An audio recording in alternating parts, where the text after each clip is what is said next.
Whiskey. Uh-huh. Tim Hager. 2 scrubbing brushes. Another pint. Where's your money? Well, 2 chimneys. Poster, would you deny drink to a dying man? A man should spend his money on food for his family. Mrs. Scoggins, would you come over here? I want to show you a new piece of material. It's fresh off the Boston packet. And that fine quality. Now feel it. Be a wonderful dress for your little girl. Don't you think so? It's money, money, money with your Poster. Nothing but money. I've been sorry for him ever since his wife ran off with that lieutenant. If he'd spent less on whiskey, he wouldn't have lost his wife. Let me show you another piece. Drunk or sober, Ma would have left him anyhow. She was that kind. Yeah, how do you like that for quality, huh? Let him have it. Very well, Tim Hager. You'll have your whiskey. But this is the last time... All right, Poster. No preaching.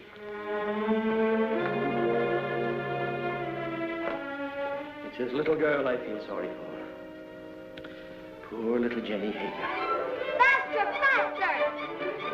Can't you swim any faster?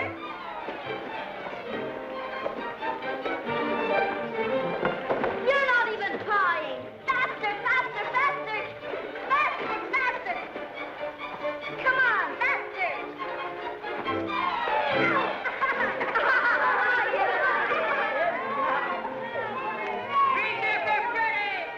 Jenny Hager, you made me lose! You always blame it on something. I hate losers.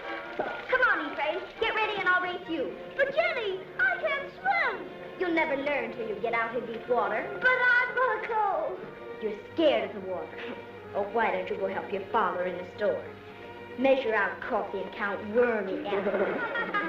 You're no good down here. Go on, Ephraim. You can't swim till you try. Go ahead, Ephraim. He'll drown. I'm scared. Let's pull him out. No. No. He's scared to death. Hey, he'll drown. Who cares? What's all that racket about? The judge, look for him. Poor Ephraim. Poor Ephraim. Off it. Come on, look. Hey, what's going on here? Good gracious. It's Ephraim Poster. What's he doing in the river? He can't swim, can he? Oh, what happened to him? Those awful boys pushed him in. Poor Ephraim, poor. Nearly murder, that's what it is. If it hadn't been for you, Jenny, he'd have drowned. You all right, Ephraim? The boys didn't do it.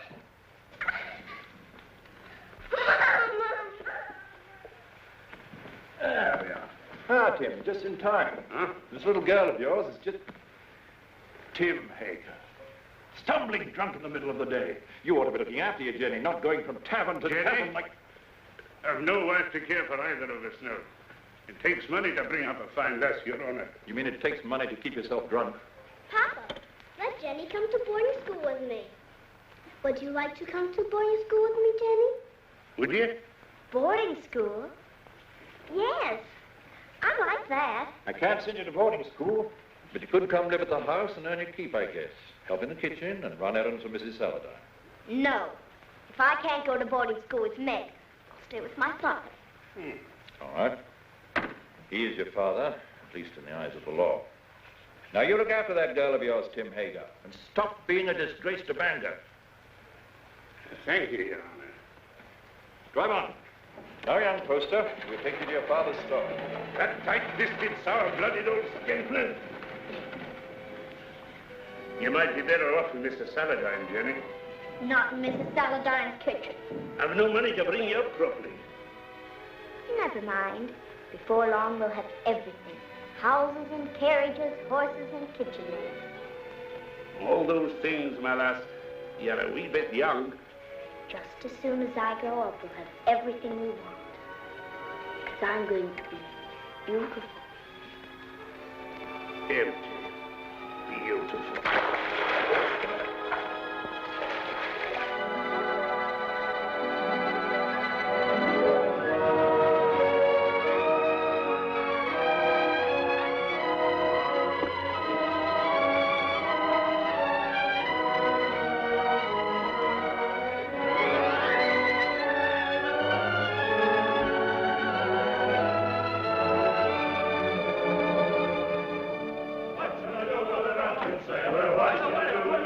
sailor, what shall I do with a drunken sailor early in the morning?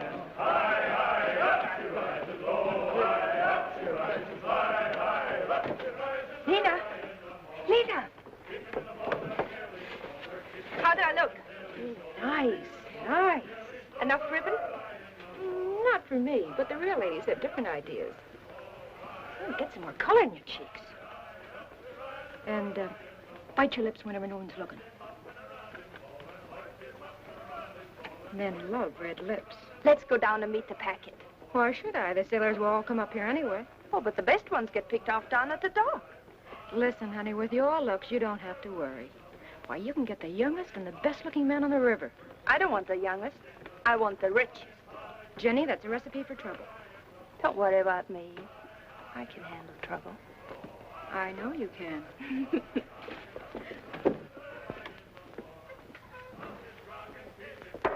Whiskey.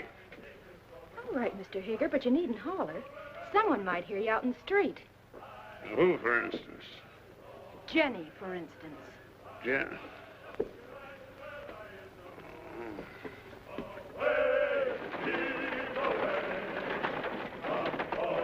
Put some life into those men. Come on. Heave. Away, Heave. yo-ho, Heave. away, Heave. yo-ho. Well, Jenny, come down to see the cargo? It's exciting. We get used to it after a time. I suppose I import more stuff than any other man in the state of Maine. How many vessels do you think I own, counting the lumber barges? 56. Who told you?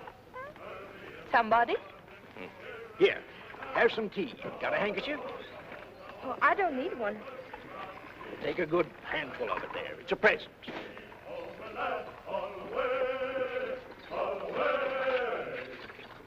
The work was hard and the voyage was long. The seas were high and the gales were strong. So heave ho, my lad, come on away together. The sails are set, our work is done. Yo-ho! I thought I heard the skipper say, leave her, Johnny, leave her. Tomorrow you'll get your pay. Most people think it's easy to get to be a rich man. And believe me, it's hard. Why, when I first came to this town over 30 years ago, with nothing but a peddler's pack on my back, Hey, you! You! Get away from that girl! Hey, you! Wait!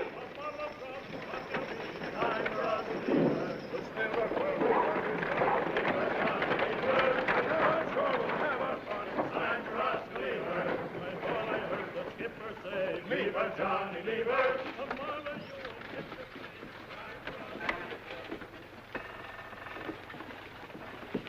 Well, I was just saying to myself, I bet my good old friend Tim Hager is sitting right this very minute in the Purple Whale and wouldn't mind passing the time of day with me. Lena, What do you want? a glass of whiskey for Mr. Hager. Sure. Go on, Tim, drink up. The next one's on me. You'll not tell Jenny? No, of course not. I promised her not to touch it. You're Jenny. You know, she's getting so she wants to boss everything and everybody. She's grown too beautiful for her own good. Why do you always wish to be talking about Jenny? Oh. I don't think I like why you always want to be talking about Jenny. Oh, now wait, Tim. Give him a rum and whiskey. We're not bringing him a Jenny. I know what you're up to. I? Oh, why, I'm just a dried-up old herring. She's too young and beautiful. So's your lad. And you sent him to Cambridge to keep him away from her. Ephraim? Why, he's too shy and scared of her. She's full of spirit. She's for somebody like that first mate. What first mate? Why, What first mate? why, Lewis. My first aboard the Gadfly. He's as handsome as the old Nick, that boy. When I saw him and your Jenny walking away just now, I said to myself, there's a youngster who knows his way about with the women. Where you going? Home.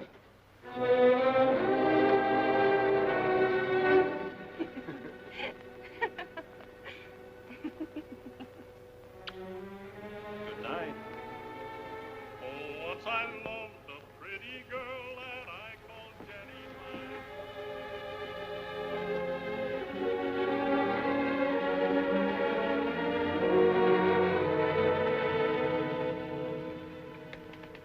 You're like your mother. A wanton. That's what you are. Just like your mother. You'd like to keep me here forever, wouldn't you?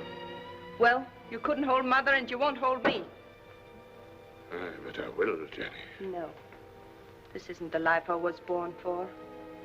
Men like me. And it's the men who have the money in this world. When a proper man comes along. You take him walking in the dark and kill him, most likely. I know you don't want any man ever to look at me. But they do. You lead them on, Jenny. It's so easy for you to turn a man's head. Not with you at my elbow all the time. There have been dozens of proper men ready to take me out of this trap. But will you ever let me go?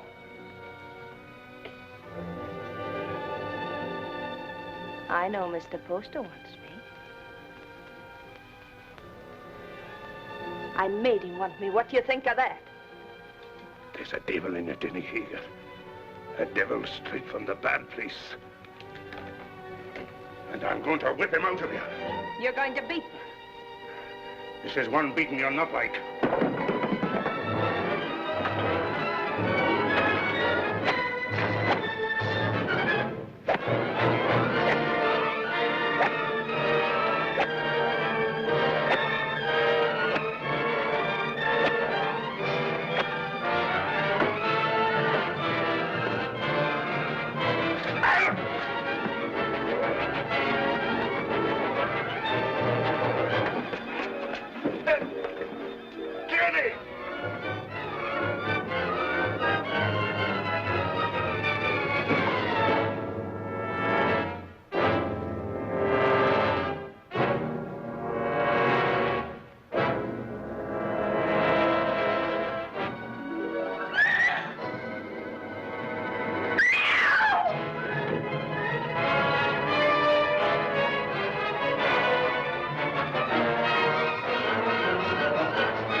Don't let him in. Don't let him get me. He'll kill me, Mr. Poster. What is it, Jenny girl? Who's after you? Father took after me with a whip. Land of promise, Mr. Poster. Come help her, Mrs. Hollis. There now, Jenny. Don't worry. Everything's going to be all right. You bathe her and rub some butter on them bruises and put her in my bed. Oh, that Tim Hager, he ought to be birched. That would take 6 men to do it. He's big, Mrs. Hollis, but no bigger than righteousness. If the town don't birch him, he'll be birched by the Lord. You showed good sense, Jenny, in coming to me. I'll do this. You stay outside. Oh, there now. If you keep on crying, your face will be all swole up tomorrow. And that's no way for a pretty face to be. He held me with one hand so that I couldn't move. And then he beat me until I thought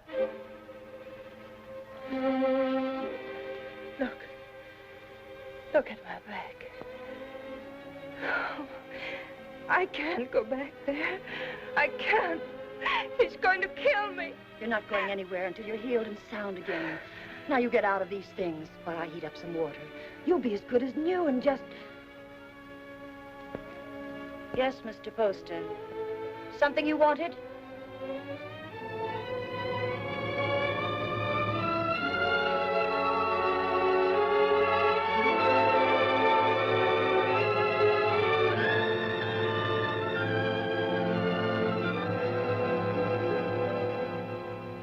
Drove her out into the night like a dog that wouldn't obey. Reverend, it's the rum that does it. We ought to scourge every tavern keeper out of town and into the river. If I had my way... We ought to be deciding about the girl, Deacon Adams. There's been enough scourging for one night. One thing is decided. The girl mustn't go back to her father. No. Someone must take her in. I would, only my daughter Mary doesn't like the poor girl. Then she's not for your house, Reverend. Make a bad situation worse. I guess we could use her to clean and maybe help in the kitchen. But a young girl eats like a man. It's more than victuals, Deacon Adams. Your wife has all the understanding in her heart that a man could ask. But Jenny's of marriageable age. Yes, that's bad. And yet we can't turn her loose on the town's charity. She needs a home. Well, yours is fairly empty. Oh, no. Leave me out of it. It wouldn't be suitable for me to take her into my house. And I have no wife. You have a housekeeper, a very respectable woman. But she might leave me, and I'm not able to get another. We'd have a scandal in the town. Aye. No, marriage is the only answer. And the answer to that is a younger man. What about your son Ephraim? They used to be so much together. Ah, he's a schoolboy, frittering away his time at college. She needs a responsible man. Well, there must be someone. A pretty girl always has a lot of friends. What good are friends? Most of them no older than her. It's our duty to find her a good home, an honorable name, regardless of the man's age.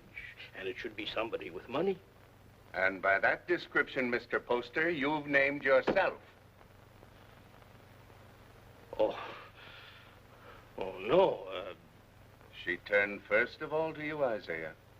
Besides, I know you're not a man to thrust a suffering lamb back into the wilderness. Maybe she won't have me. She'll marry you, Isaiah. She's a sensible girl. And in the meantime... Mary? Mary. Bring me one of your dresses. Anything, only not too expensive. I'd be good to you, Jenny, if you married me. Like a father. A good father. And he ought to know how with a son your age. You can go back to sleep now, Mrs. Hollis. You've done all you can for tonight. I'll make up Mr. Ephraim's bed for you, Mr. Poster. It ain't as warm there, but you'll be comfortable. Your father couldn't come after you, Jenny, if you married Mr. Poster. You'd be free. An intelligent girl thinks of the future when she chooses a husband. I could marry you to each other right now, Jenny. And you'd be a rich woman. It's for you to decide.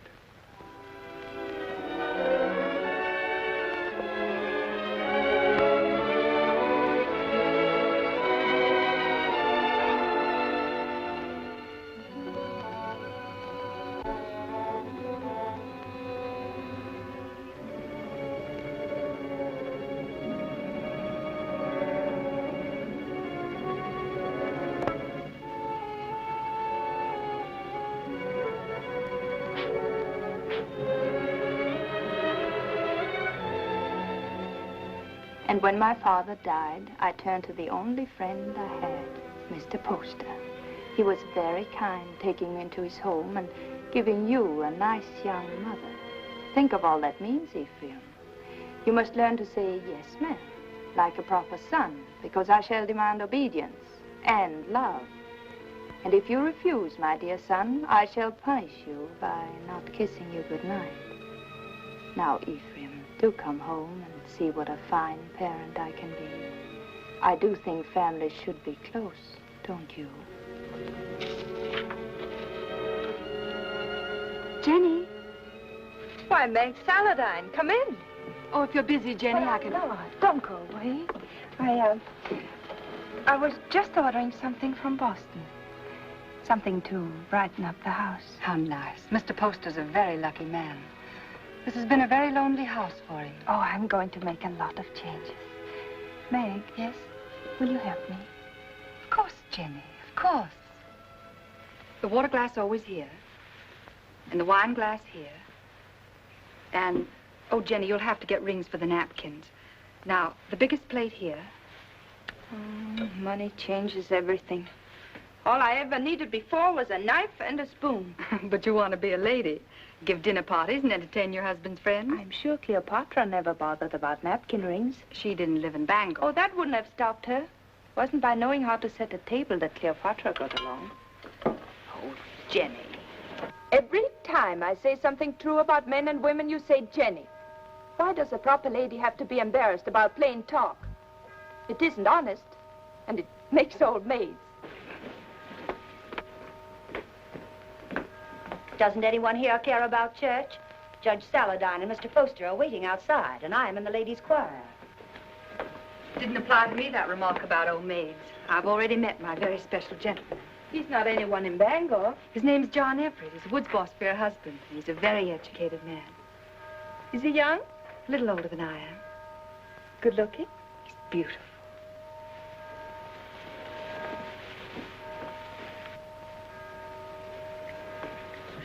Why don't you marry him?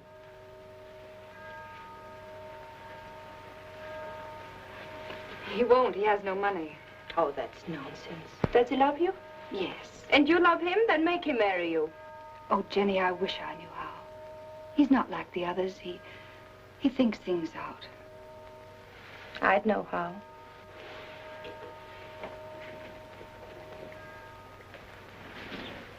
I wouldn't give him a chance to think.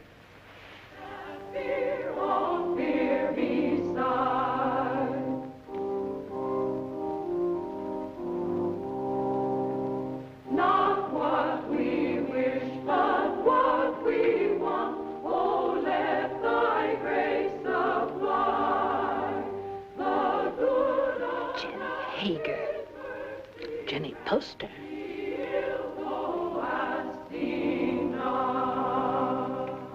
Before me sit the wealthiest families in Bangor. I've seen them before in the privacy of their homes and in their offices. When I came to them to ask for money to enlarge this church, they gave me not enough to erect a temple of branches on a hillside. And so again today, in the house of God, as they sit here with their consciences, I ask them now to pledge funds to enlarge this church. I cannot ask of the poor, but I can ask the wealthy. And the poor shall know the names of those who do not give. Mr. Poster.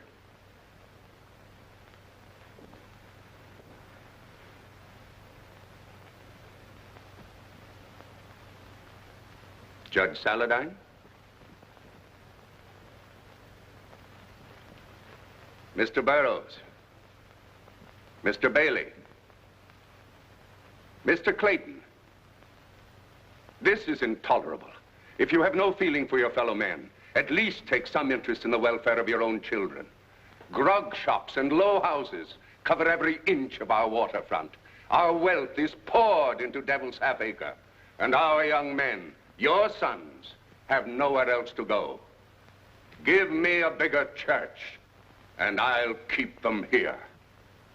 Will no one pledge to the church more than just enough to save his face? Mr. and Mrs. Isaiah Poster will contribute $1,000.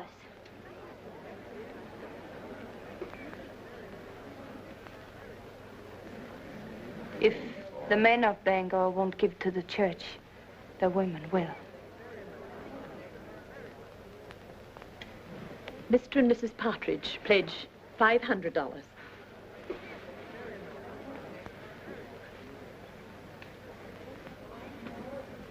Judge Saladine will pledge $1,000. Jenny, I want you to go on working for the church. A church can endure only upon deeds and not lip service. I'd say her lips have done you enough service. $1,000. If you think I've so much money, you ought to... Stop it, Isaiah. You're the luckiest man in Bangor. Oh, Mrs. Poster, I'm so glad to see the younger members taking an interest in the church, and I must apologize for not calling on you directly after you were married.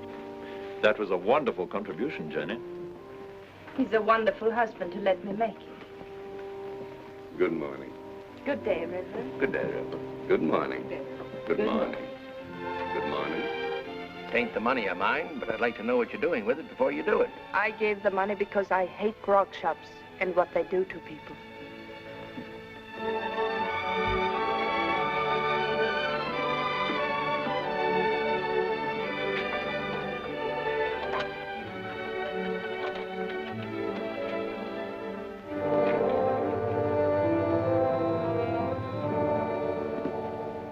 How are you, Father? Hello, Mother. My name's still Jenny.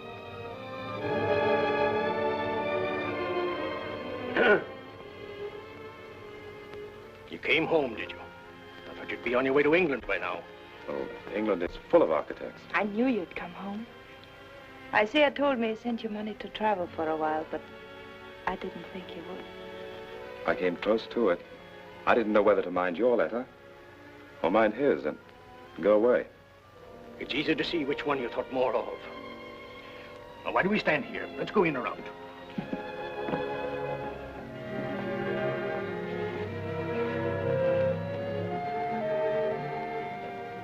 And let me do the writing to my son. Mr. Ephraim. My Mr. Ephraim. Why, you've grown as much as you ever will, haven't you? Oh, I'm stunted. They don't know how to bake an apple pie in Cambridge. You'll have one every day if only you'll stay here. He'll stay.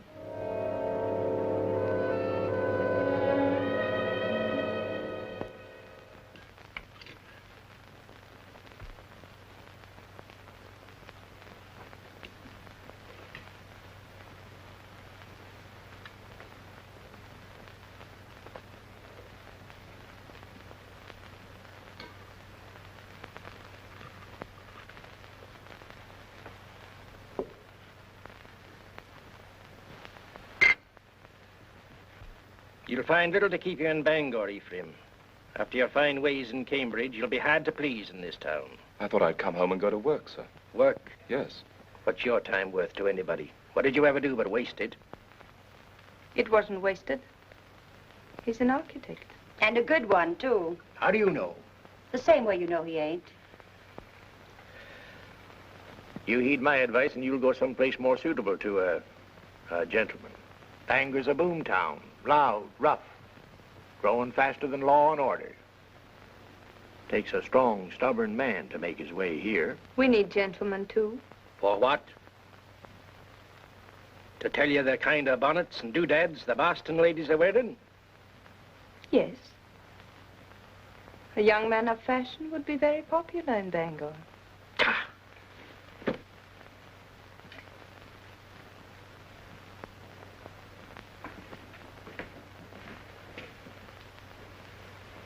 I'll join you later.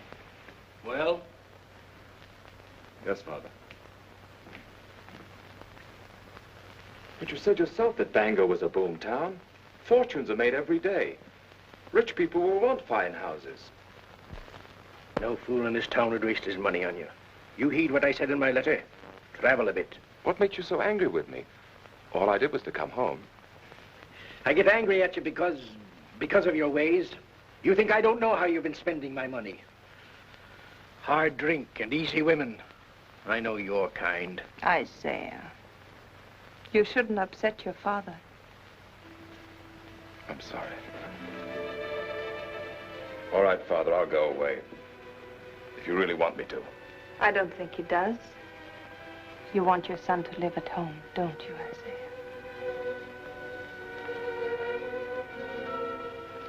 I've got a headache from all this talk. I'll lock up. It's time we all got some sleep.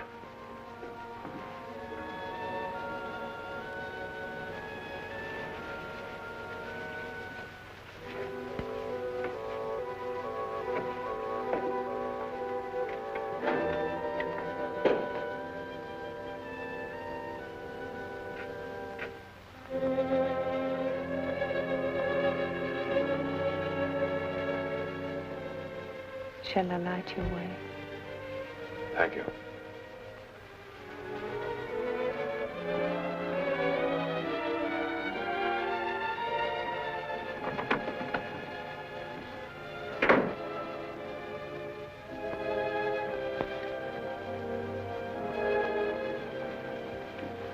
It's been a long time, Ephraim, hasn't it? A long time and a lot of changes. Did you really like that kind of woman? That kind he spoke about? I'd rather not talk about it, Jenny. I used to see them near our house before I came here. I used to watch them and wonder about them. I can see how women would be attracted to you. All kinds of women.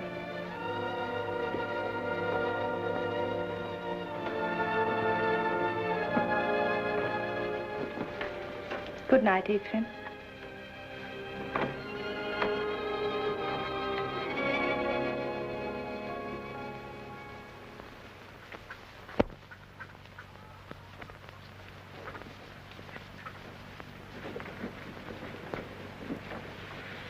Got everything? Yes, all the groceries. But no spectacles. They're hard to find. I'll tell Dr. Mason to bring you a pair when he comes by tomorrow. All right? Oh, please, not Dr. Mason. He's a very good doctor, but he won't wait for his money. You're not to worry about money. Your husband worked for mine for a long time, and if Mr. Poster wants to send you a doctor and a pair of spectacles, it's his privilege. Mr. Poster? I'll be by in a few days, and in the meantime, if you need anything, send one of your children. Thank you.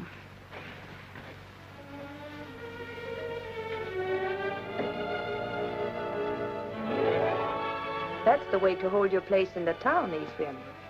And the people love you for it, Jenny. And I do want my husband and my son to be proud of me. Well, I wanted to see how you spend your days. Thanks for showing me. You've grown, Jenny. My father's wife's a great lady. I think behind Mrs. Isaiah Poster, you'll still find Jenny Hager. You remember Jenny Hager? Oh, that little ruffian? Well, she pushed me in the river right here. That isn't true. The others pushed you in. I pulled you out. Oh, that's right, you did. Of course I did. Didn't we always stick together? Ephraim and Jenny, side by side against the world. Oh, we had good times here, didn't we? Better than we knew. Shall I tell you something? I always think of this as our place, yours and mine. This is where we first thought we were in love. Yes. Silly, wasn't it? This is where you came to tell me your father was going to send you off to college. Yeah. And I said it was because of me. And I said he'd never separate us by sending me away. Oh, Jenny, the things I said. Of course, if you'd been home the night I came to your house, I would have been married to you now. Let's go out.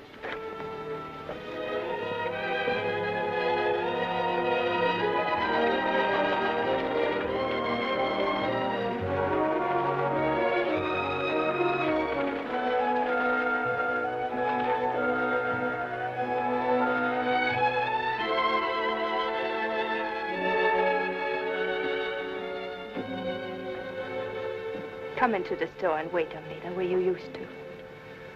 Another time, Jenny. I want to go up and talk to Father.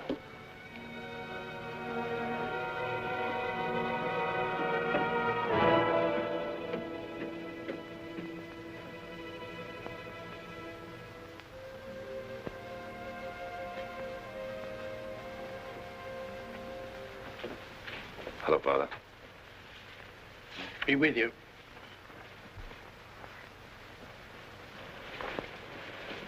What you been doing all day? Oh, driving Jenny around. Mighty popular in Bangor, isn't she? She does a lot of good. Spends a lot of money, you mean? If you really minded, you could put a stop to it. You're very happy with her, aren't you? Yes. Father, I'm going to take your advice. Bangor's no place for me.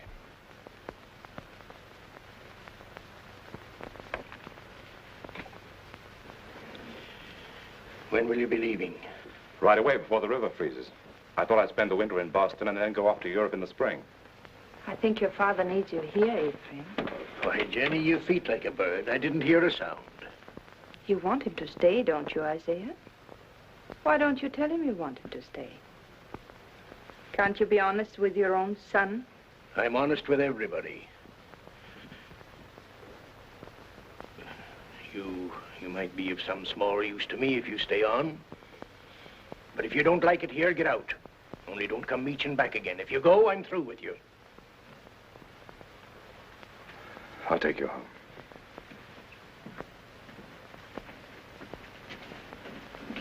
Don't work too hard, Isaiah.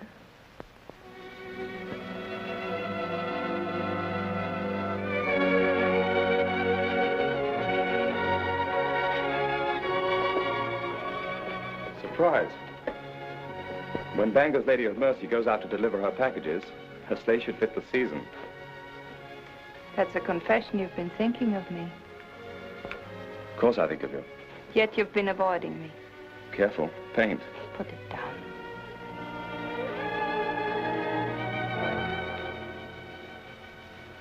You leave the house early and you come home late. You never walk into a room where I am unless someone else is there. Why? Jenny, we shouldn't be standing out here like this. We might just as well be out on Main Street. Anyone could pass by. They wouldn't think anything wrong of it. You wouldn't. If you weren't thinking of me as you do. Jenny, you're married to my father. And his son loves me. He's been so good to both of us. His son has always loved me. I should have gone away. But you couldn't. Because you love me. Yes, yes, I've loved you since before I knew the meaning of the word.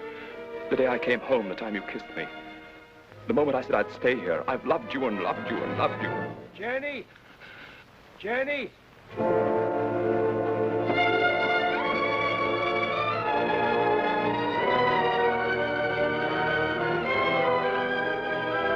Jenny! Father's very ill. Send for a doctor.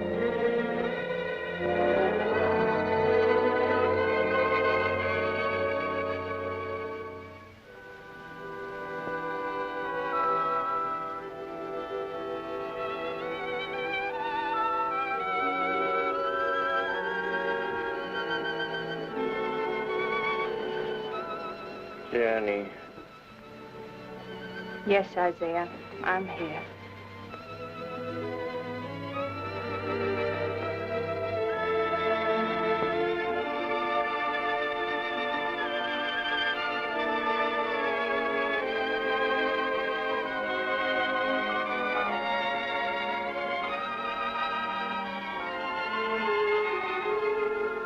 You keep this up and you'll fall in your tracks. Go to bed, child. Get some rest. No, I'm strong. Stronger than you think. I'll be all right.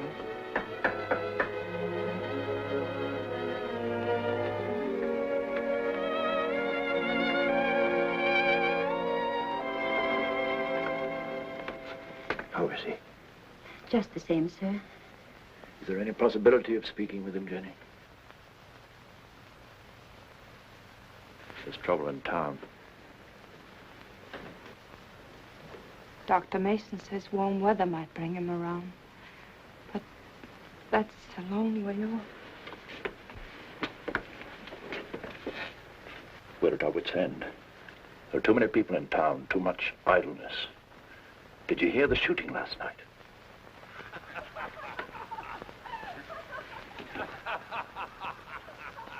That's the sort of thing we're up against. Lumberjacks coming to town between jobs with rum and women on their minds. He told us 2 years ago we should have a police force. We should have listened to him. Well, Jenny, take care of yourself. Meg sends you on love.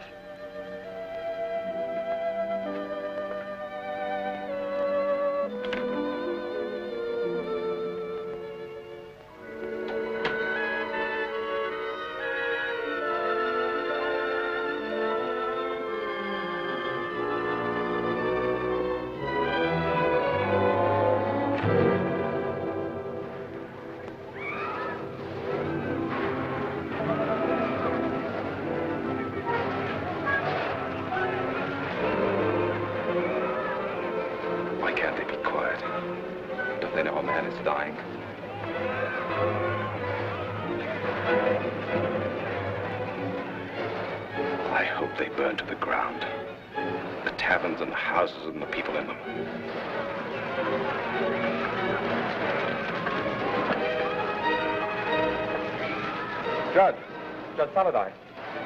There you are. Ephraim, I want you to ride to your father's number 3 camp. Tell him we're having a riot, that we need every man down here to keep order till the militia come in. I can't leave the house. That Tempest girl stole a lumberjack's wallet. And the drunken fools are firing every tavern in Devil's Half Acre. I can't go now. Didn't Dr. Mason tell you about Father? Your father's only one man, Ephraim. We're trying to save the life of the town itself. What do I care about the town? Maybe it needs a good fire to clean it up. He'll go. I'll stay with your father, Ephraim.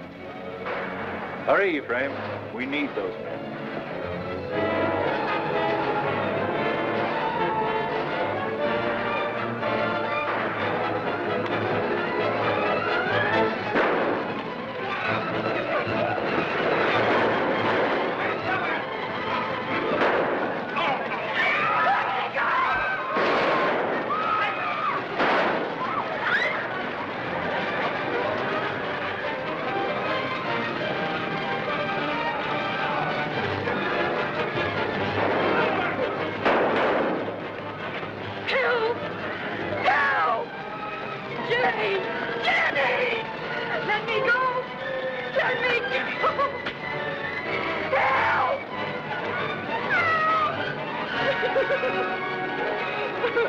Smoked you out, didn't he? Where's my money? I didn't take it. I didn't take it. Where's my money? Let's give her a band. That'll lose her tongue.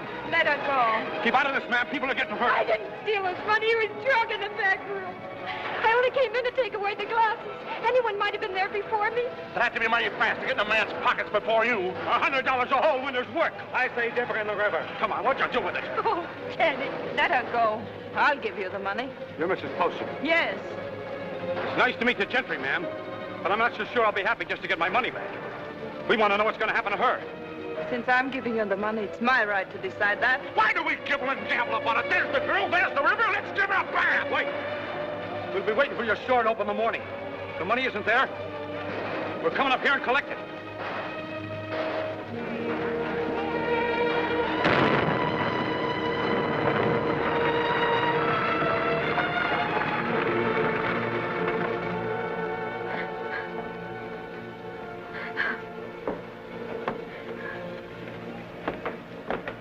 They're crazy with drink, Jenny.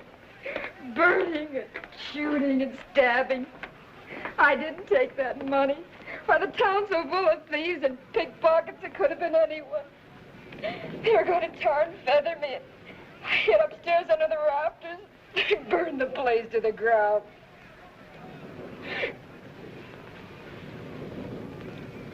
If I'm to go up to Camp 3, I better leave now. I want to be back in the morning.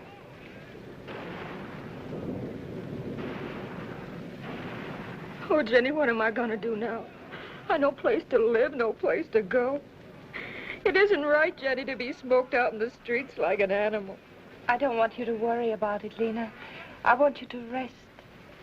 Lena, do you remember the house I used to live in?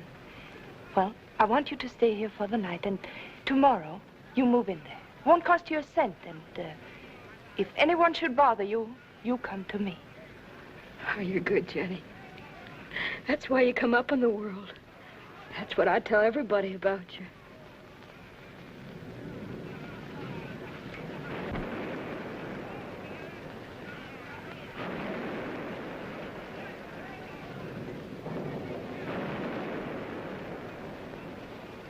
Jenny, you're wonderful.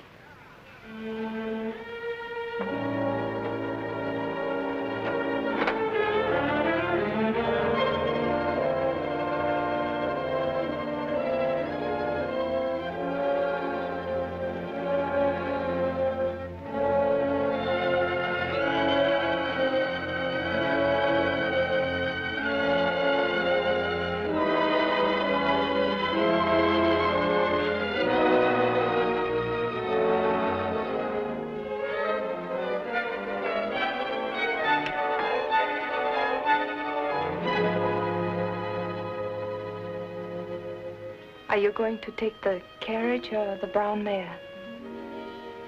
I thought the mare would be better. You'll be careful, won't you?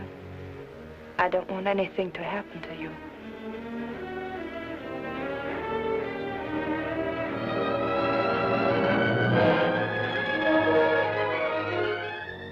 Mrs. Poster?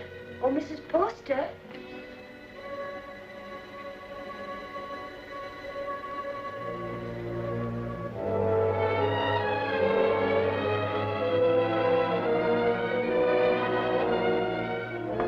Yes. The fever's broke. He's breathing better. He's going to get well.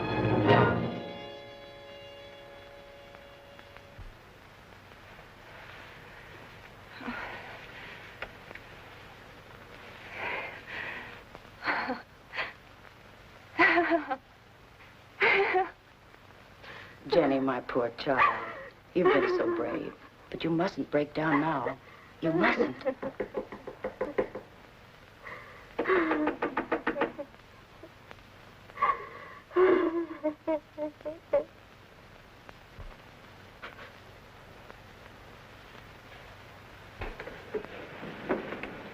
Has Mrs. Poster gone to bed?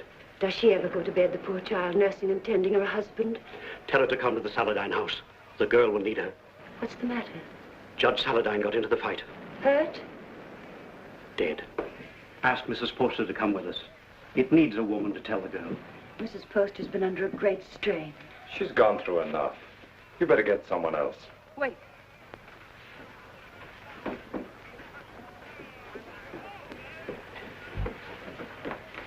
Pack my things and send them to the Saladine house.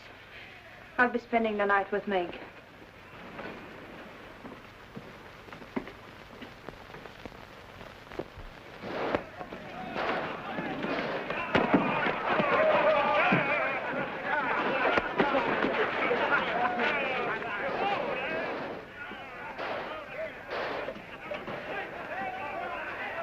What's the matter?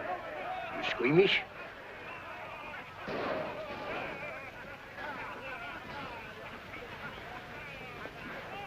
They're still fighting.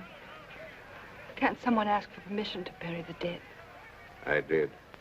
So we all sit about and wait for the liquor barrels to run dry. The loafers and drunkards have taken over the town. And for 3 days, a man like Judge Henry Saladine can't be carried to his resting place. There's a fine victory for rum. Don't talk like a fool. When those woodsmen come in from the timber, they want some excitement after the winter's work. You take away their pleasures, they'll go to work in another part of the country. Which only proves that we've got to have a police force, some sort of city government, that's all. You've been too tolerant a man, Isaiah Poster. Too interested in lining your pocket. When my lumberjacks come down from the hills, they'll patrol the town till we get them decently harried. Why don't you lie down for a while? You worried about me, Jenny? But you'd found out what kind of a tough old timer I could married.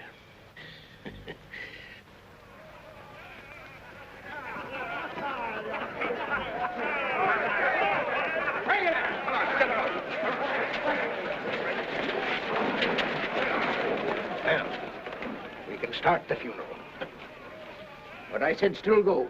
Get a little law and order in the town, and the grog shops can stay. It's good for business. Where are you going? Those are my boys. Going to give them orders.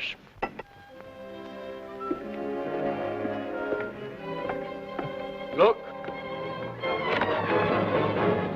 Oh, I say, are you hurt? You all right, Mr. Poster? Yes. Now, John, I want you to take some of your men ahead of the funeral procession, put some alongside and some at the rear. Keep it all as quiet as you can. The funeral should seem peaceful. Jenny, this is John Everett, my wife. You're Mrs. Poster? She sure is.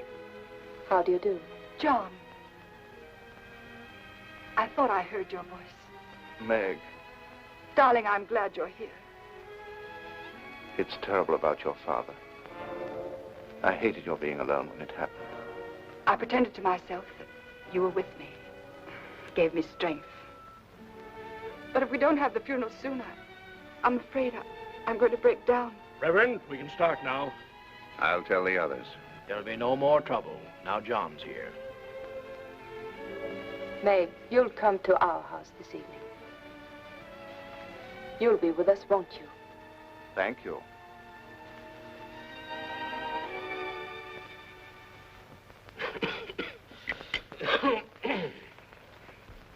No, those aren't my after-dinner pills. These are for my spleen. Let me look again. I'll find them in a minute. And bring a glass of tepid water. Yes, Mr. Poster. Shall we go into the parlor? No, Jenny, leave them alone. You know how young folks are. John has to go back to the camp in the morning. Go back? Yes, of course. Darling.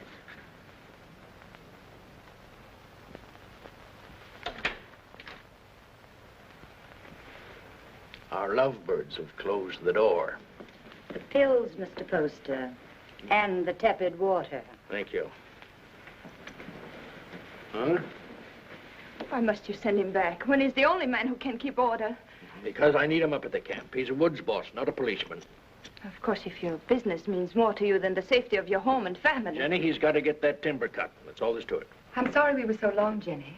I thought you and Mr. Poster would come in. I wanted you to be alone. Surely you can stay in Bangor a few days. I'd like to. She needs you. Well, I'm afraid I'll have to be away for a little while. She won't be alone. I'll take care of her. Till you come back. Well, thank you. That's very good of you. I don't want your father to trade these for whiskey. They're for you and your sisters. Mother said to say thank you and God bless you. I think you ought to go around to the kitchen and thank Mrs. Hollis. After all, she feeds the chickens. And there's room in the basket for a slice of pie. Would you like a ride in my carriage, Jacob? I can drop you off on the way home. As soon as I get the pie.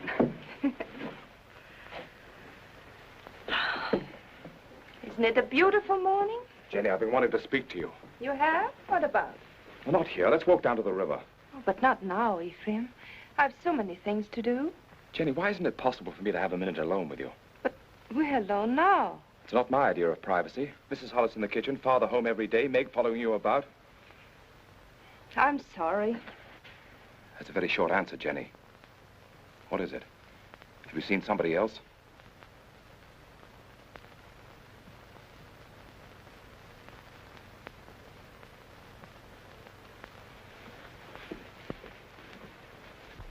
They stole nearly 10,000 feet of first-run pine. Where? Upper Big Bend. And there's not a trace of who did it. Mr. Poster, unless you get the law to step in, there won't be a choice tree left in that whole section. Law. I own that land, and I'll make my own laws. I've got to make a trip up to the hill countries. Timber pirates. I want you to come with me. Me? It's time you saw what pine on the stump looks like. It's my business, and you ought to learn it. Come along, I'll get you something to eat. Thank you, sir.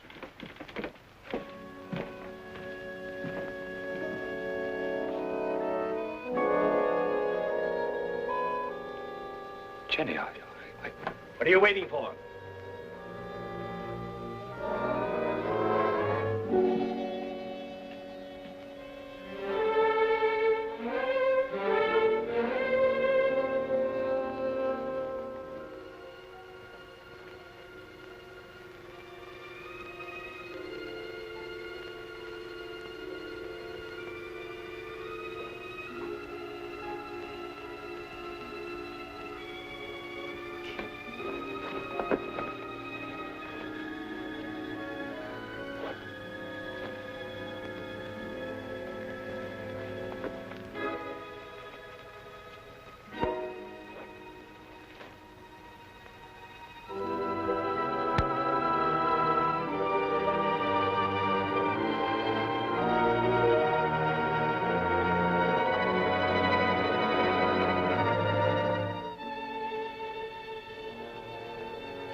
I can't see why he insists on my going. I'll be dead useless weight, and afraid of the water besides. Boats would be bad enough. These would be canoes, flimsy Indian canoes made of birch bark.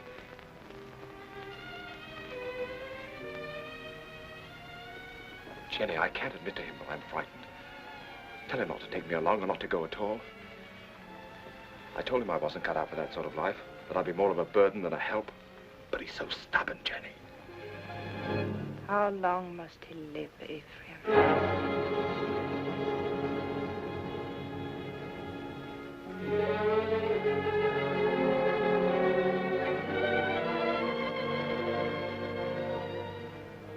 How long must he live between us?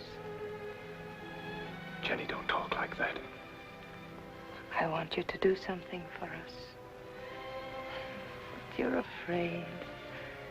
I could promise you so many things, and yet you're afraid. He's my father. As long as he's alive.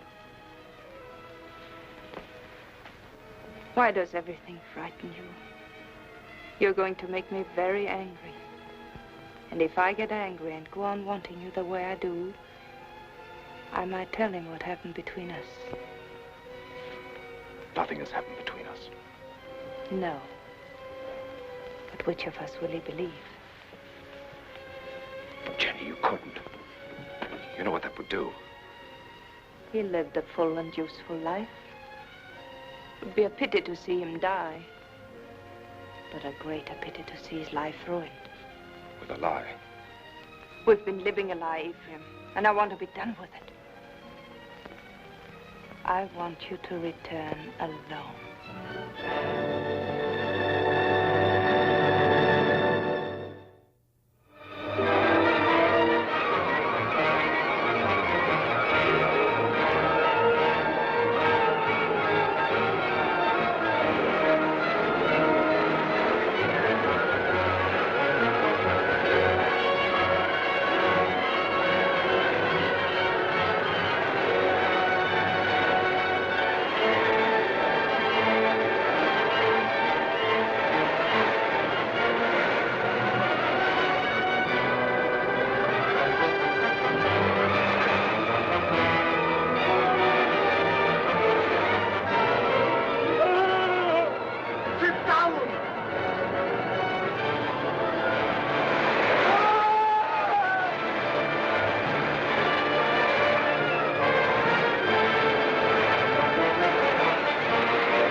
Began to think you'd never get here. Where's the old man? Where's your father? What happened? What happened? He make old man die. Now, we go through swift water. He afraid. He stand up in canoe. And the canoe turned over. Mr. Poster was too weak to swim. They fought to see which one would get that bailing bucket. I guess you can see who won. He's dead? I guess he is, ma'am. Where's his body? Must have settled in the quiet water further down. I'm sorry, but we hunted all we could. I'm sure you did. That's the whole of it. Except what Mr. Poster here can tell you. If they hear of anything, they'll let you know. Thank you. Jenny, believe me, it wasn't my fault. I was afraid. You know how afraid I am of the water. You can't come into this house, you wretched coward. You killed your father.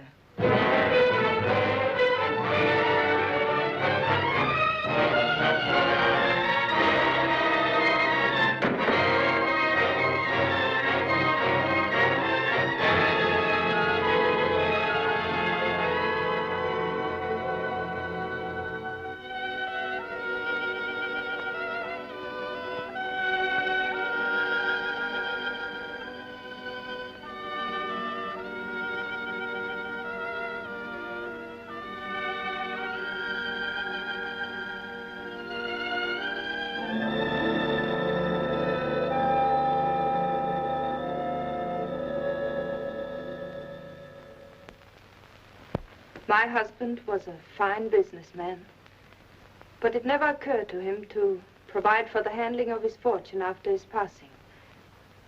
Well, there'll be no cold on Friendly Bank telling my woods bosses what to do. No disrespect intended, Mrs. Poster, but it's a man's world we live in up in the woods, and we don't rightly see how a woman fits in. Duncan's right. He's right, man. You'll go right on living in your world without interference. I'll own the properties, but you'll take your orders from your superintendent, John Everett. That's fine. That's fine. That's a great honor, Mrs. Poster, but My husband would have selected you, so I'll do it in his place. Thank you for helping me, gentlemen. This will be the first time I ever worked for a woman. Down in there.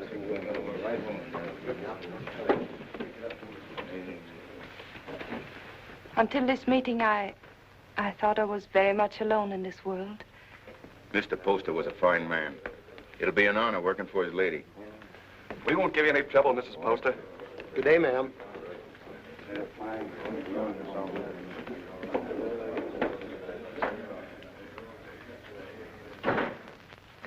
this is a wonderful thing you've done for me, Mrs. Poster. Have you any objections to working for a woman? Well, that depends on the woman. It'll be like managing a kingdom. Mr. Poster used to think of whole townships as other men think of acres. It really is a kingdom he built up. It's too bad. Too bad there's no heir to take the throne. Yes. Poor Ephraim. I never gave him a chance to explain. I accused him without proof. What more could you need? They saw him do it. I didn't. And I know he loved his father. You've got to stop brooding over it, Mrs. Poster. You'll only harm yourself, and it won't help Ephraim. I saw him on the street last week. He was drunk. And Dick and Adams were shouting, "You've chosen your damnation, and eternally damned you'll be." There wasn't anything you could do to save him. You're very tired, Mrs. Poster. I won't be after today. I've placed my troubles on your shoulders. Please carry them well for me.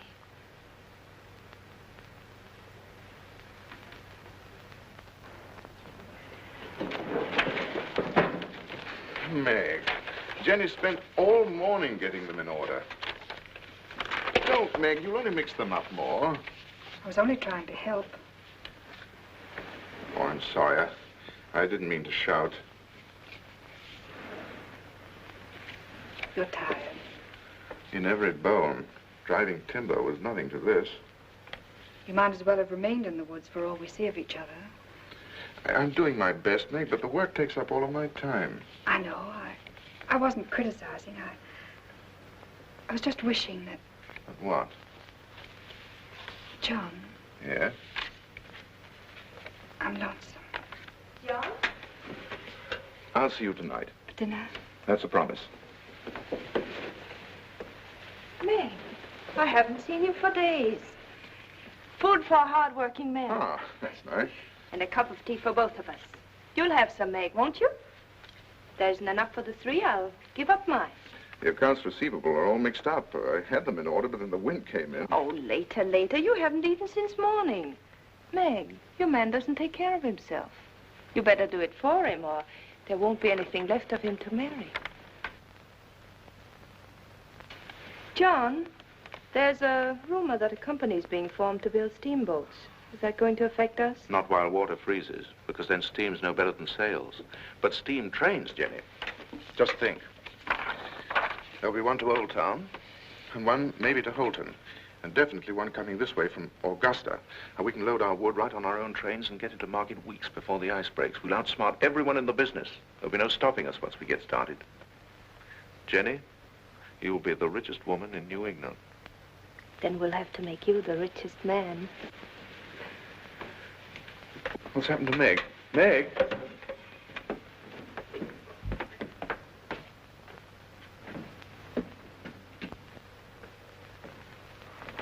I ought to be kicked all the way up and down Main Street for the way I treat her. She's more understanding than you think. I'll be with the Temperance League all afternoon, so if there's anything important you want to discuss with me now... Nothing that can't wait. It's Mrs. Hollis in the store. Tearing it apart? No, she wants me to drive her home. Working again tonight? I'm having dinner with Meg. Good. Take better care of her, John. You do neglect her. Goodbye. Bye.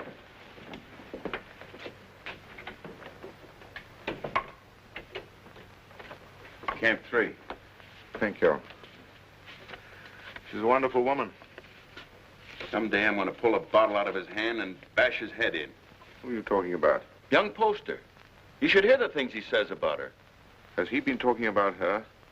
Why, that drunken little... I've seen her nearly sick with worry over what he's doing to himself. Find out where he stays. I want to see him.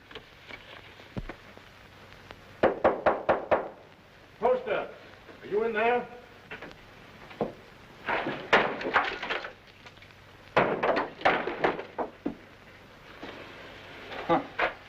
I must be making trouble. Much more than you're worth. I'm worth very little.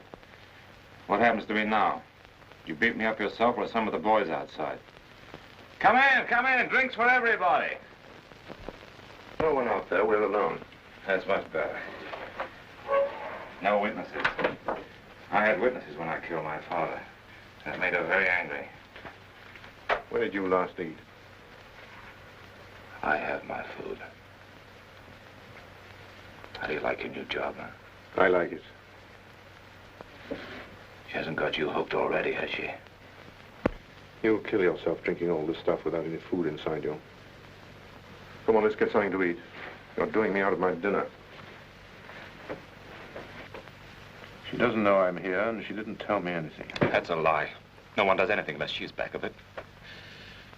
I knew what was going to happen. I was afraid of her. I wanted to leave. She didn't have to worry about that. I wasn't man enough to run away. You in love with her? I happen to be engaged to someone else. What difference does that make? Jenny was married to my father. She told me one night she'd marry me if he died. You don't believe a word I say, do you? Well, like everybody, no one will believe me. Go on talking. The night before we were due to start, she made love to me till I was nearly crazy. You don't believe that either, but it's the truth. I've always been scared of the water. Even when I was a little boy. Jenny knew that. I was scared in the canoe on the trip, and I couldn't eat or sleep anyway from thinking of her. I only remember being in the water with a bailing bucket holding me up, and somebody grabbed for it. I beat him off till he sank and drowned. I didn't know who he was.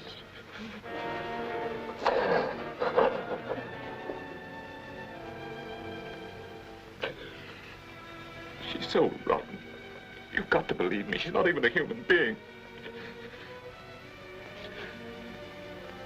Maybe I did know who he was. I guess I did. She's put the thought in my heart. And if I hadn't done it then, I know I would have later.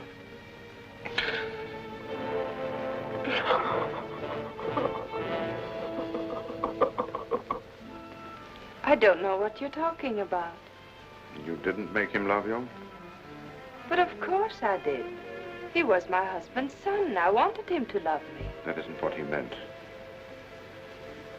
Was he sober when he told you that? Jenny, don't you think I know when a man is lying?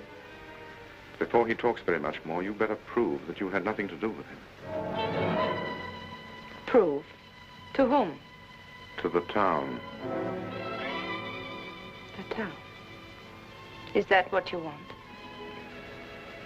Come back with me to his shack. I want you to face him. Now. But...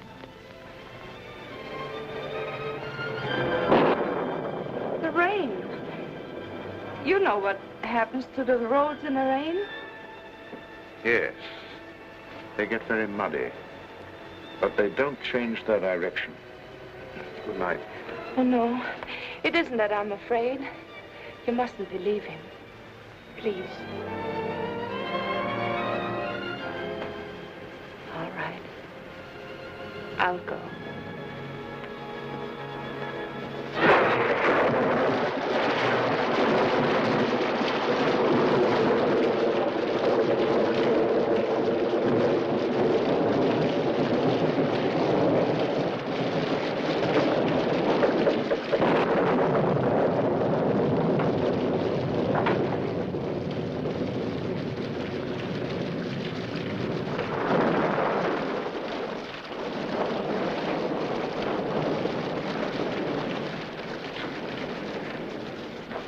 Can't have gone far in this rain. We'll wait for him. I'll put the horses in the shed if you'll light the way.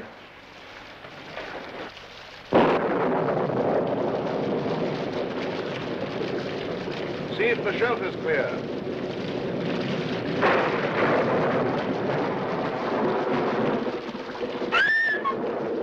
What's the matter, Jenny?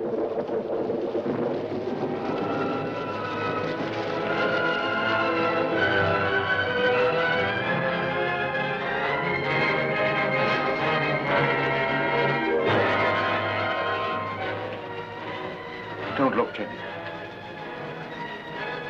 I did that. I drove him out. Jenny. Don't say I didn't do it. If I would have said one word to defend him, others would have listened. I killed him. Didn't I? Jenny, please.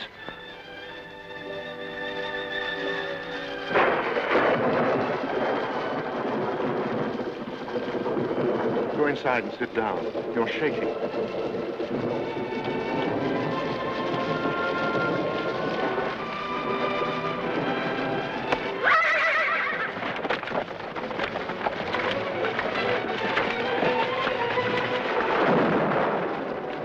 What was it? What happened?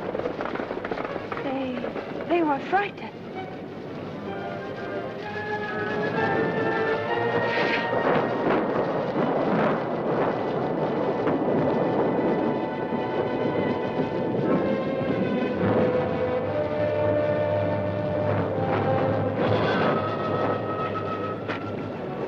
We're 10 miles from town, and we'll have to walk.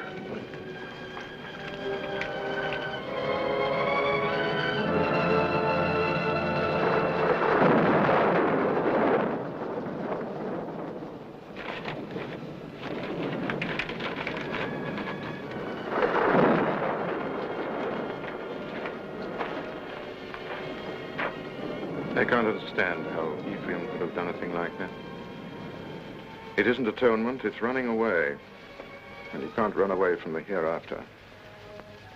It's not Ephraim who's upsetting you.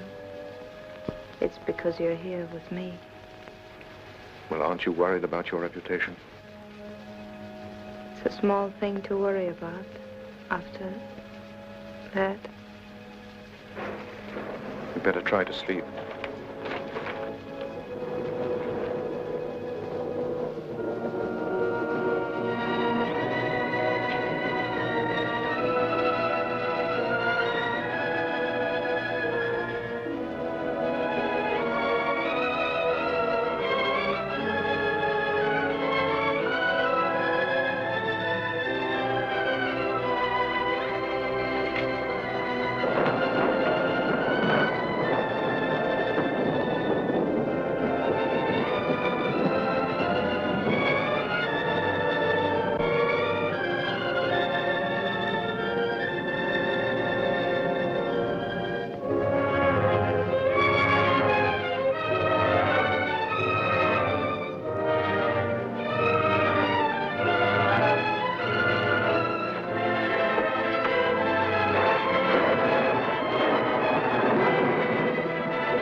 They were about 2 miles down the road, standing under a tree and waiting for me.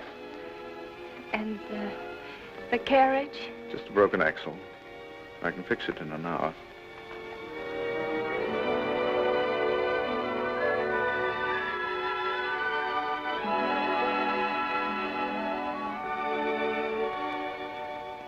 Jenny, what about Meg? She won't try to hold you. I know, but to stand up to her and tell her that I love someone else. You won't tell her. A big, clumsy thing like you. It's a woman's job. Oh, no. But she's a friend of mine. I can make her understand. I'll tell her myself. But, John...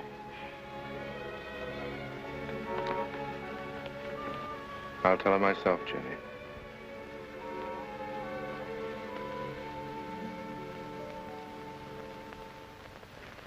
It must have been the storm.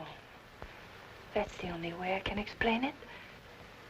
The storm and the excitement and the lightning struck us. What more can I say? It's nice that we're such friends. Makes it easy to talk this over.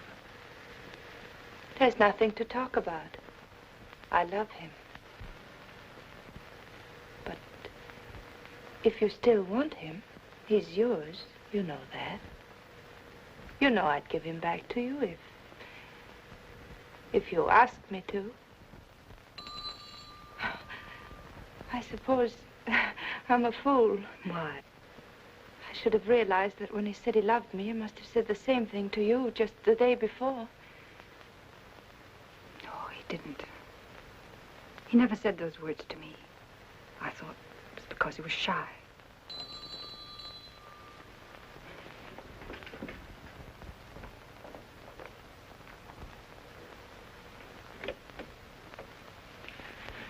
Hello, Meg. Come in. I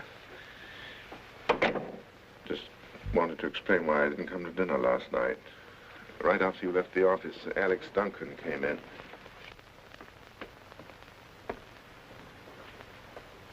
Jenny, I told you I wanted to explain this to her myself. I didn't think you should.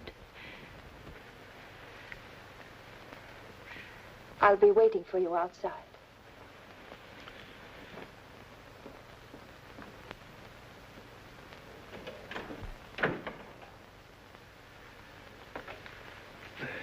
I didn't want it to happen like this, Meg. I wanted to be the one to tell you. I don't see what difference it would make. It's the same story, isn't it? I suppose so. When will you be married? Right away. In Bangor? I don't know. Jenny will take care of the details. I saw this happening a long time ago. There was nothing I could do about it. She's waiting for you.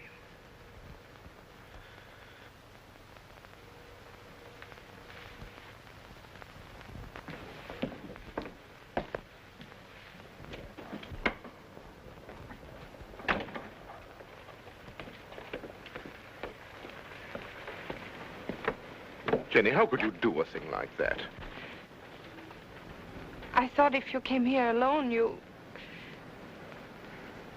wouldn't come back to me.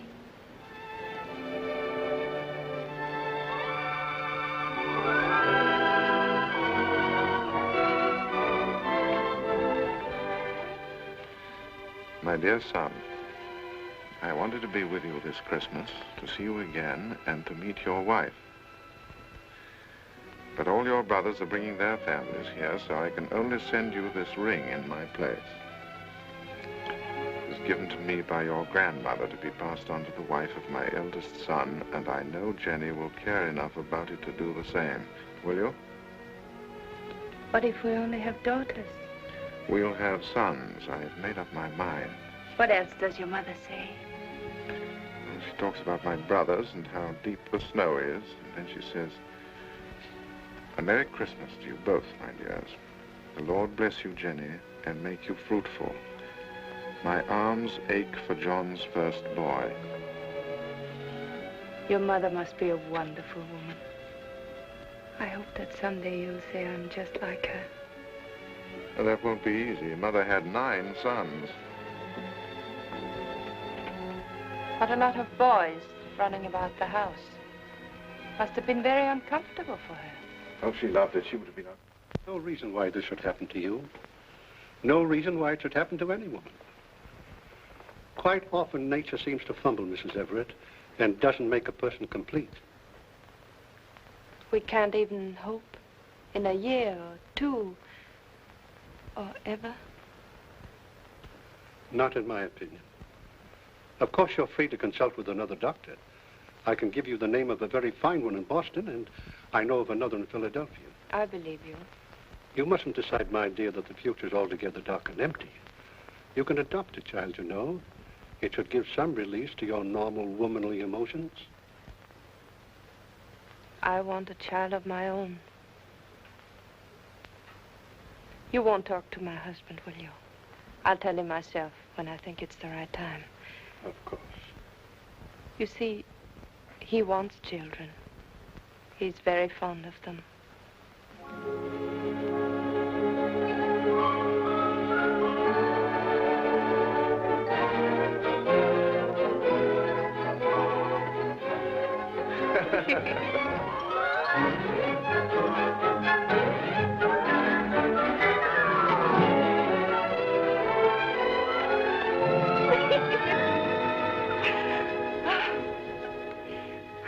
I never knew what love was before you. I know now. I was never married to Isaiah at all. Jenny, I want you to forget Isaiah. I want you to forget your whole life before I came into it. You know, a lot of new furniture isn't going to change that house. Why do you want to go on living in it? Oh, but it's a good house, John. It'll stand for a long time. At least until we know just where to build another. Well, I'm not finicky about where it'll be. I just think you want to go on living in that old tomb. What do you say, Jenny? Should we start building our own house? But that is our house. Belongs to Isaiah Poster. Let him keep it. Oh, but he's dead and he left it to me. Belongs to him and his son, and it's full to the roof with sorrows. I want to get out of it. I want new rooms and more of them. And for the sake of our children, I want light and air. There are enough rooms now. Which isn't the right house, Jenny. It's too close to Devil's Half-Acre. It isn't the place to bring up children.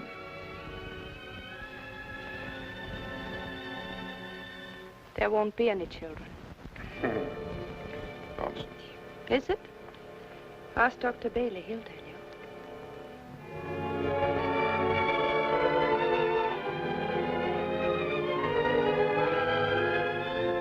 Seems there are some things we haven't talked about. When did you learn this? Some time ago. What exactly did Bailey say?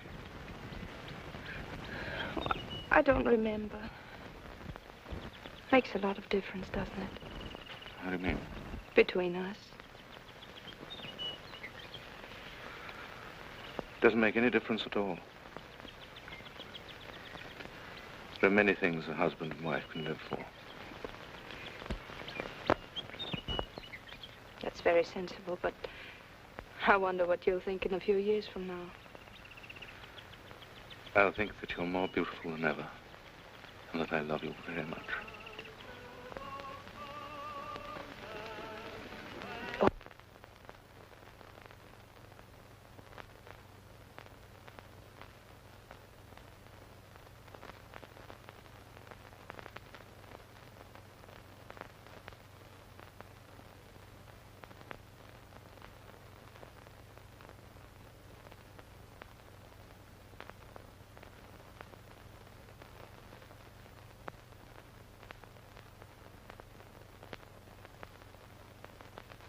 A tongue that will accuse you on the judgment day. There is a hand that is terrible in its strength. What is so beautiful as a pure woman? What is so vile as an evil one? The good women of Bangor, such loud amens and nodding of heads. Because I spend my fury upon her, and not on you. I'll cut her up. How sweet are the ladies of Sodom and Gomorrah. Secrets are among you. Who is named Vanity? And who is Lust? What woman has put away a husband? Which of you has taken a man from her sister? For this is your sister. Come forward and sit with her and be counted. You cannot hide behind your beauty. Your beauty has made you evil, and evil destroys itself. Your soul will become naked. The truth will be revealed. Confess now, while there is yet time. You can never escape. There will be no sons to mourn for you, no daughters to weep for you. Evil does not propagate itself. It withers in its own fire and is consumed. The lips of a strange woman drip honey, and her mouth is smoother than oil. But her end is bitter as wormwood, sharp as a two-edged sword.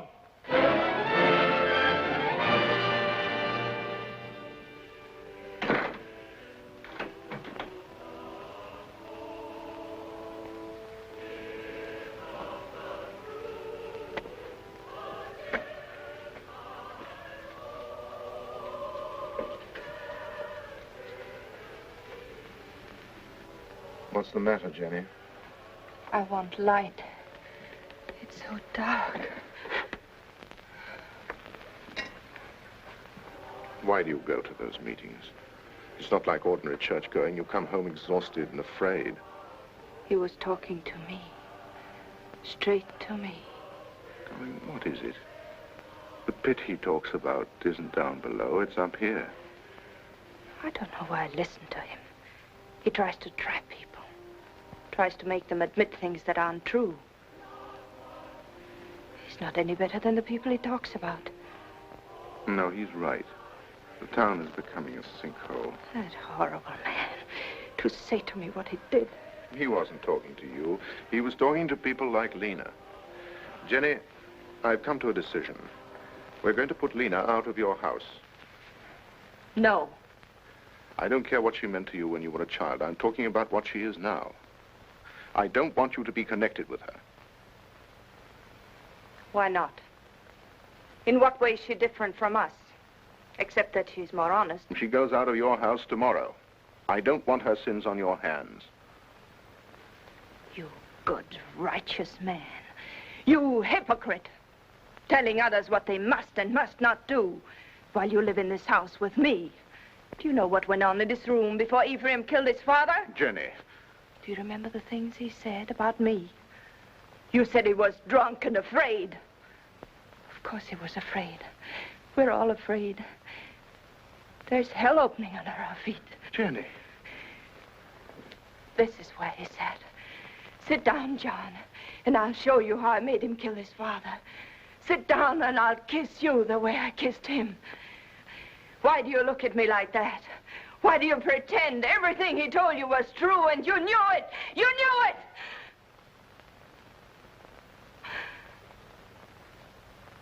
Oh, I don't know what I'm saying. Oh, I'm sorry. I'm sorry.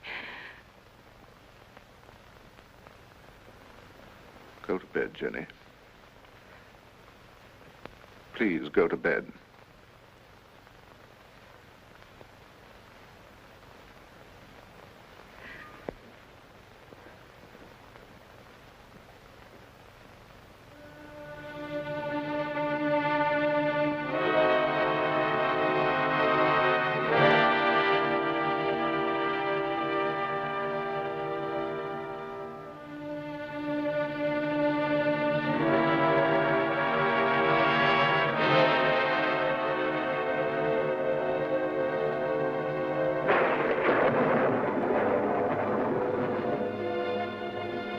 John, is Mrs. Hollis back from church?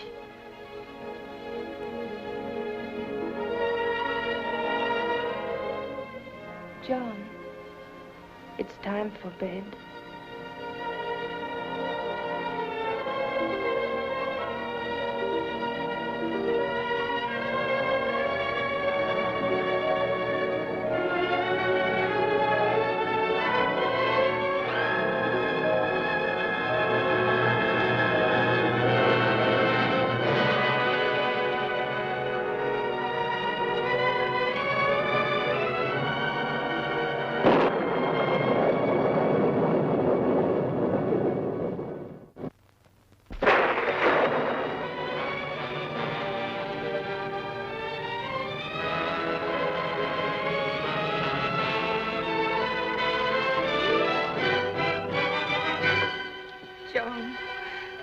forget what I said.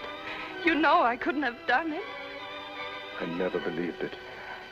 I tried not to believe it. Because you love me. You still do. Yes.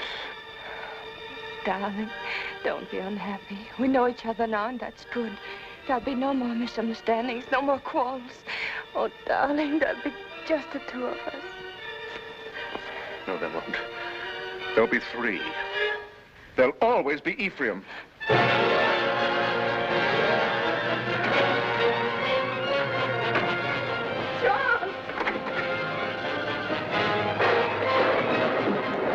John!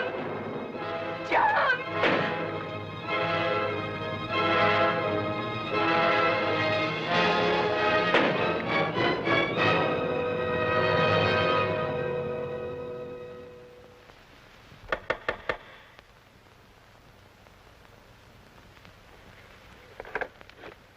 Oh, come in. Mary, I'm looking for Mr. Everett. I thought he might be with Reverend Thatcher. Father isn't here right now, but if you'd like to wait... Oh, no, thank you. I have no time.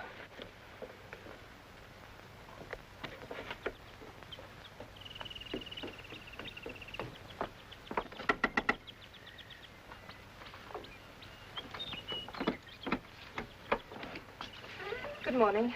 Is Miss Saladine home? No, Mrs. Everett, she went out. Has Mr. Everett been here? Oh, no, I haven't seen him. Thank you.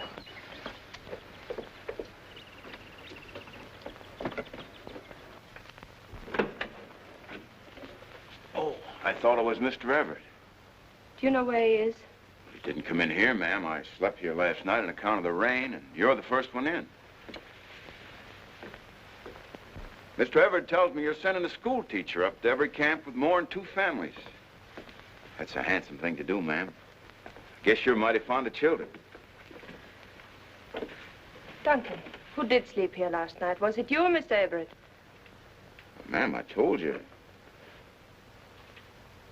Oh, that's just another one he has. He sometimes... He wore this hat when he brought me home from church last night. And he wore it again when he went out for a walk. Now, why aren't you supposed to tell me where he is? You put me in an awful fix, ma'am. I promised him... Duncan, he isn't well. Couldn't you see that? What good is a promise to a sick man when it keeps his wife from helping him? Is that the trouble with him? I kind of thought he looked funny around the eyes. Where is he? Well, I'm not telling you, mind you, but that'd be the wrong kind of hat to wear up in the pine country. Where in the pine country? Fire watcher's cabin. Indian Hill.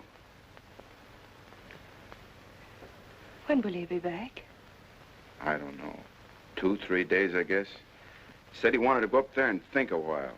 Oh, I got a loose mouth. That's my trouble. Makes 2 people I told where he is. Who is the other? Miss Saladine. Miss Saladine. Came in here about an hour ago and dug it out of me just like you did. Said she saw him last night alone. Acted like something was wrong. Next time he trusts me with anything, it'll... It was very good of you to come up here, Meg. But there's really nothing you can do to help me. No one can help me but myself. My whole life with Jenny has been the act of running away. I ran away from the woods where I belonged. And again, I ran away from the truth when Ephraim tried to tell it to me. I forced myself not to believe him. I understand. If you had, you never would have married Jenny. No. But this time, I'm not running away. Right or wrong, my place is with Jenny. I love her, and I'm going back to her. John, I'm glad.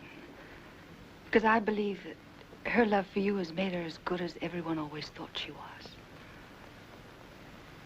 Shall we go now?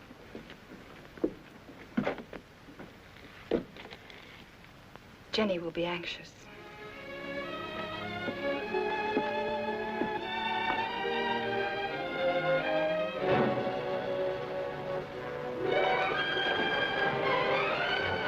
It's Jenny.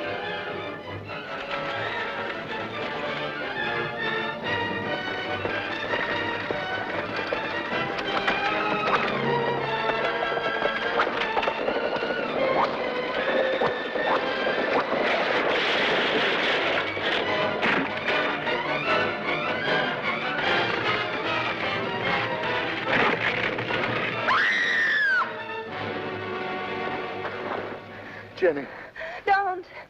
Don't move me. John. Don't talk now. Meg, hurry up and get a doctor. Camp 3. I saw you with Meg, and I know. I tried to hurt you. I wanted to hurt you. Don't, Jenny. Lie still. You don't know how I loved you so much. I'm afraid. Oh, John, where will they bury me? Jenny, don't talk about dying. Don't let them bury me with Poster. Or Ephraim, don't let them. Jenny, you're going to be all right. There'll be a doctor along and we'll take you home. I know. They'll bury me with Ephraim. They'll bury me in that house with Ephraim. Jenny, darling, listen to me. Nothing's going to happen to you. Not now or ever. As long as I'm with you. And I'll always be with you. I never went away. You do love me. I love you more than ever. I wanted so many things. I wanted the whole world. But it was really only you.